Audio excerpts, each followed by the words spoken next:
আসসালামু আলাইকুম রহমতুল্লাহ বারকাতু। আশা করি সবাই ভালো আছেন। আজকে আমি বিদেশে আসার জন্য স্থায়ীভাবে বসবাস অথবা পড়াশোনা এবং চাকরি প্রফেশন এগুলো ডেভেলপ করার জন্য সাকসেসফুলি অ্যাচিভ করার জন্য যে কী ধরনের মাইন্ডসেট দরকার সেটি নিয়ে মূলত আজকে কথা বলবো। তো এইটি এমন একটি ইম্পর্টেন্ট জিনিস আমার মনে হয়েছে এটা নিয়ে কথা বলা দরকার। কারণ মাইন্ডসেট হচ্ছে আমাদেরকে লিড করে আমরা কী ধরনের কাজ করব, মনকে আমরা সবসময় ফলো করি। তো সেই অর্থে এটাকে একটু ব্রেকডাউন করা যে যেমন আমাদের মাইন্ডসেট এই কারণে ইম্পর্টেন্ট যে বাংলাদেশ থেকে আমরা যে সমস্ত মাইন্ডসেট নিয়ে আসি যে ধরনের এটা তো অবশ্যই মাইন্ডসেটটা আমাদের Bangladeshi culture values society people land দ্বারা ডিফাইন করা। তো যেহেতু আমরা একটা ওভারসিজ কান্ট্রিতে আসছি তাহলে সেইখানেও তাদের ডেফিনেটলি পিপলের দ্বারা people by the land and by the culture they will be a different values definition and mindset will be in the people. তো এখন আরেকটু ব্রেকডাউন করি, একটা উদাহরণ দেই।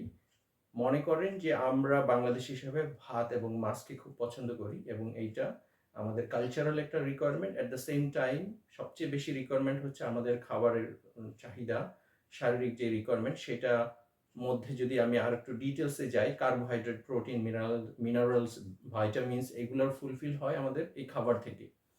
এখন এই খাবারটা আমরা ভাত খেতে পারি, মাছ খেতে পারি অথবা অল্টারনেটিভ হিসেবে আমি ফর এক্সাম্পল কার্বোহাইড্রেটের জন্য আমি নুডলসও খেতে পারি, রুটিও খেতে পারি।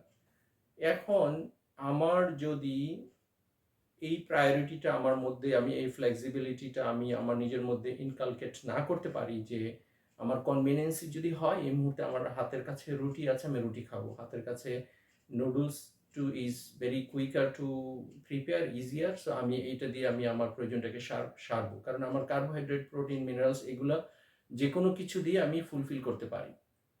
আর যদি আমি এই জায়গাটা থেকে ফ্লেক্সিবল ওয়েতে বের হয়ে আসতে না পারি তাহলে আমাকে এক্সট্রা এফোর্ট দিতে হবে, এক্সট্রা শ্রম দিতে হতে পারে, ওইটা হয়তো আমার কাছে অ্যাভেলেবল না হতে পারে।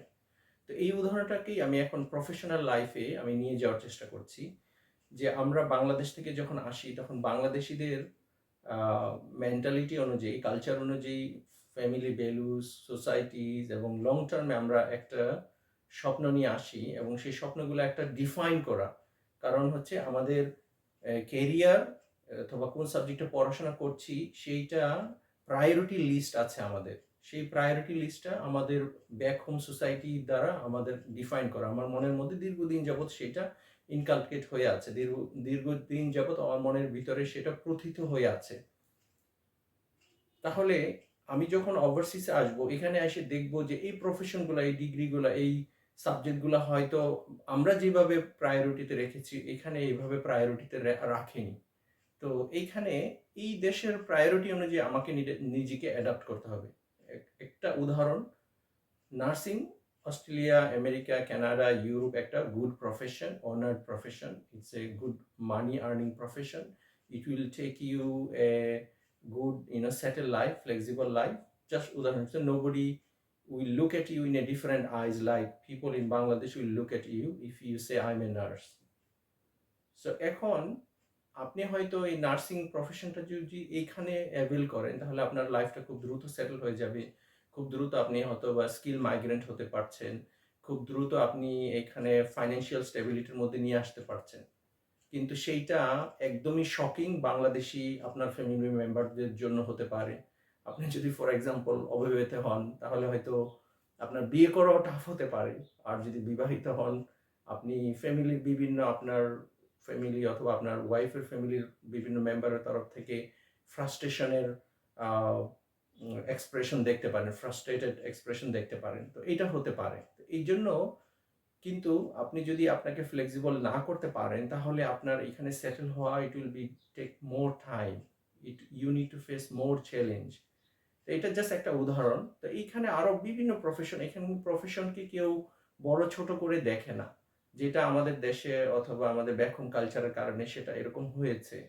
তা আপনি যদি দ্রুত এই জায়গা থেকে এই সোশ্যাল ট্যাবু থেকে বের হয়ে আসতে না পারেন, আপনি যদি এই মন মানসিকতা এবং এই সাহসিকতা না থাকে তাহলে এইখানে মিড লাইফে মিড ক্যারিয়ারে আপনাকে ফ্রাস্ট্রেটেড হইতে পারে। কারণ হচ্ছে যে আপনি যে ড্রিম কেরিয়ারটা দেখছেন সেটার অ্যাভেলেবিলিটি হয়তো এখানে কম, সেটার অপরচুনিটি এখানে কম, এবং সেটাকে আপনি বারবার পুশ করছেন কিন্তু সেটা ইউ আর নট রিচিং দেয়ার, আপনি ওই জায়গায় সাকসেসফুল পজিশনটাতে যেতে পারছেন না, তখন একটা ফ্রাস্ট্রেশন তৈরি হবে, এটা হুইচ ইজ নট গুড। এই জন্য যত দ্রুত আপনি বিদেশে আপনার মাইন্ডসেটটাকে চেঞ্জ করবেন, এখানকার কালচার অনুযায়ী নিজেকে অ্যাডাপ্ট করবেন, সেটা আপনার জন্য ওয়ান অফ দ্য কি component to become successful in overseas. এখানে ভয়ের কিছু নেই, আপনি কোনো কিছু লুজ করবেন না, আপনার পার্সোনাল ভ্যালুজ, রিলিজিয়াস ভ্যালুজ, আপনার ফ্যামিলি ভ্যালুজ, এগুলো কোনো কিছু আপনার প্রবলেম হবে না, আপনার কোনো কিছু স্যাক্রিফাইস করতে হবে না। বাকি you need to be redefine, যেমন আপনার কার্বোহাইড্রেট, প্রোটিন, মিনারেলস, ভাইটামিনস, এগুলো আপনি অন্য খাবার থেকে আপনি ফুলফিল করতে পারেন, but you need to be just flexible enough যে is without rice I can survive, that's okay, I can both are equal to me. Noodles, rice, bread, all are same. Depends on whatever is available, which is one more convenient for me. So এই মাইন্ডসেটটা অত্যন্ত জরুরি বিদেশে আসার, এবং সেখানে পড়াশোনা, স্থায়ীভাবে বসবাস এবং গুড কেরিয়ার, এস্টাবলিশ কেরিয়ার পাওয়ার জন্য এটা অত্যন্ত জরুরি। আমার মনে হয়েছে যে এটা ইম্পর্টেন্ট, তাই আমি এটা নিয়ে কথা বলেছি। আহ, আশা করি কিছুটা হলেও আমি আইডিয়া দিতে পেরেছি। আপনাদেরকে ধন্যবাদ ধৈর্য ধরে শোনার জন্য। আজকে এই পর্যন্তই। আসসালামু আলাইকুম রহমতুল্লাহি ওয়া বারাকাতুহু। সবাই ভালো থাকবেন।